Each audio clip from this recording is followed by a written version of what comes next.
Bonjour, nous avons le plaisir de nous retrouver pour la suite de l'interview avec le docteur Gendry et madame Barlerin sur des sujets ô combien d'actualité qui concernent les maisons de santé et puis en particulier 3, la place des maisons de santé dans les soins non programmés, également la place de l'assistant médical et puis enfin des questions autour du salariat en maison de santé.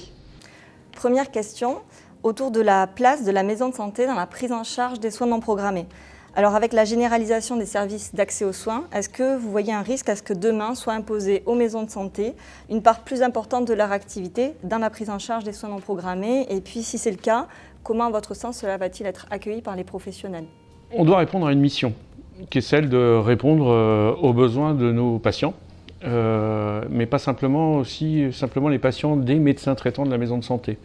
Bien entendu, on n'est pas un service d'urgence, les maisons de santé ne sont pas des services d'urgence.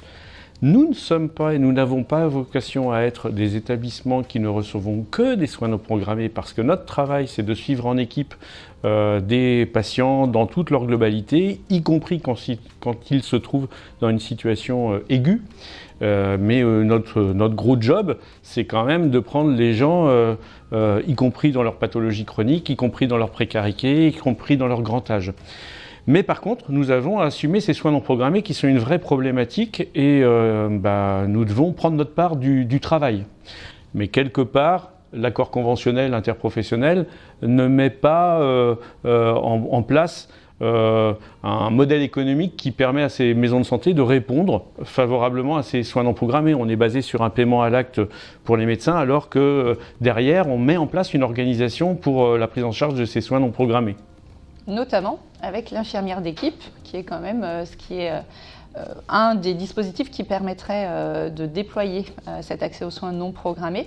Mais pour l'instant, elle n'existe pas. Donc c'est là aussi où l'accord conventionnel va peut-être pousser dans ce sens-là.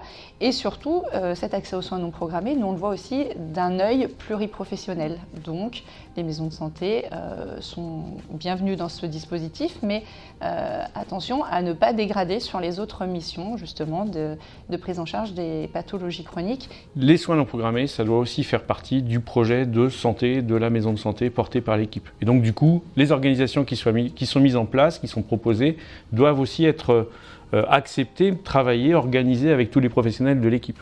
Est-ce que vous pouvez nous dire aujourd'hui un mot justement sur cet assistant médical partagé?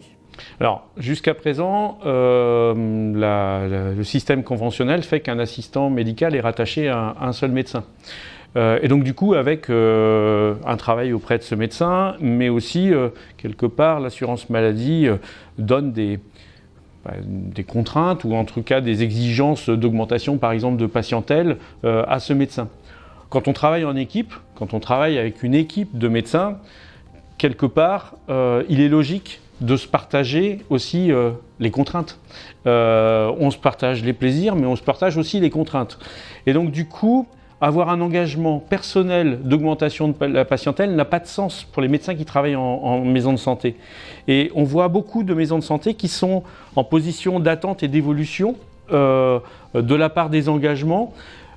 Les médecins, les professionnels en général de la maison de santé n'ont pas forcément envie d'être l'employeur de tel ou tel collaborateur, mais ont plutôt envie, comme ils le font par exemple pour leur secrétaire, comme ils le font pour le coordinateur, d'avoir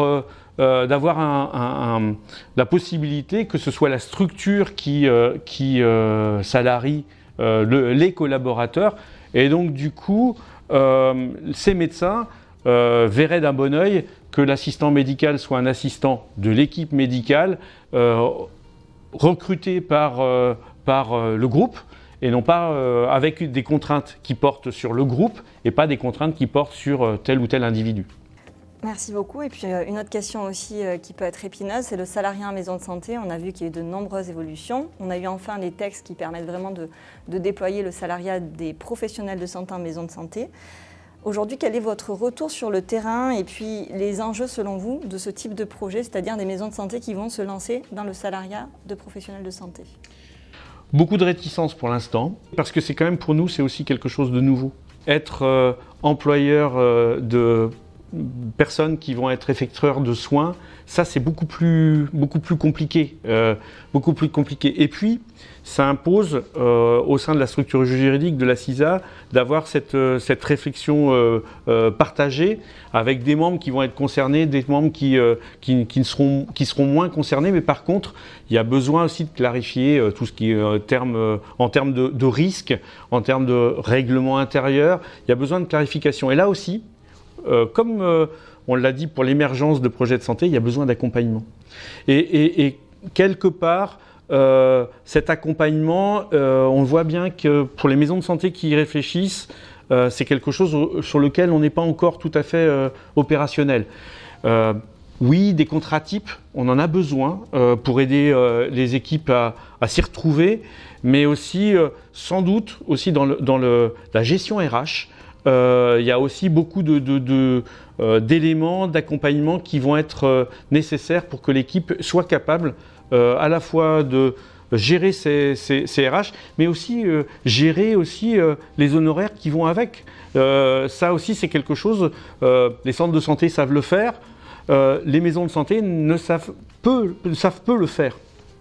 L'équilibre économique du projet. L'équilibre économique du projet, il y a aussi beaucoup de réticences. On sait les difficultés économiques des centres de santé et quelque part des professionnels libéraux sont un peu réticents à développer ce type d'activité. Ça veut dire aussi quelque part il faut accompagner les équipes, accompagner aussi les salariés aussi quelque part dans la production de soins aussi. Ça aussi c'est des éléments qui sont peut-être nouveaux pour nous, mais par contre ça doit là aussi s'inscrire, ce recrutement ce salariat doit s'inscrire dans le projet de santé.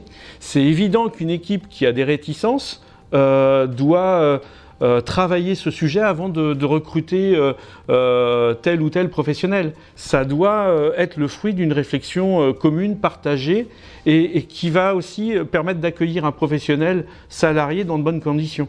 C'est un projet d'équipe. C'est un projet d'équipe et nous, en tant que fédération, on a un gros travail de pédagogie et de retour d'expérience à faire auprès des équipes concernées puisqu'il y a beaucoup de questions. Pascal le disait, c'est très nouveau pour nous. On a des habitudes de libéral et la dynamique salariale, c'est pas inné forcément dans les équipes encore, en tout cas pour les professionnels de santé. C'est encore une autre corde à votre arc, c'est encore un autre métier de finalement manager des équipes. Exactement. Dernière question, quels sont à ce jour les prochains challenges justement à relever ? On a des questions autour de l'environnement, la santé environnementale. Donc ça, c'est aussi des sujets qui nous préoccupent, qui préoccupent de plus en plus les équipes. L'intelligence artificielle, la place de l'intelligence artificielle et l'inclusion dans les équipes, dans le projet de santé. Ça aussi, je pense que ça, c'est un gros challenge. Et puis, quelque part, le challenge, c'est aussi la pérennité de nos équipes. Le modèle économique, le modèle managérial, la financiarisation. Tout ça, c'est des enjeux auxquels les maisons de santé sont confrontées déjà. Et donc ça aussi, c'est travailler ces sujets, c'est préparer l'avenir. Un sujet très important également, c'est les étudiants.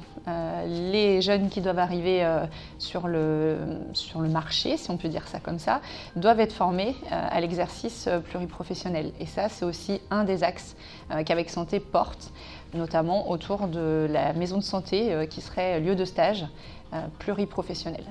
Merci beaucoup d'avoir répondu à toutes nos questions. Merci encore et à bientôt. À bientôt, Merci. Marine.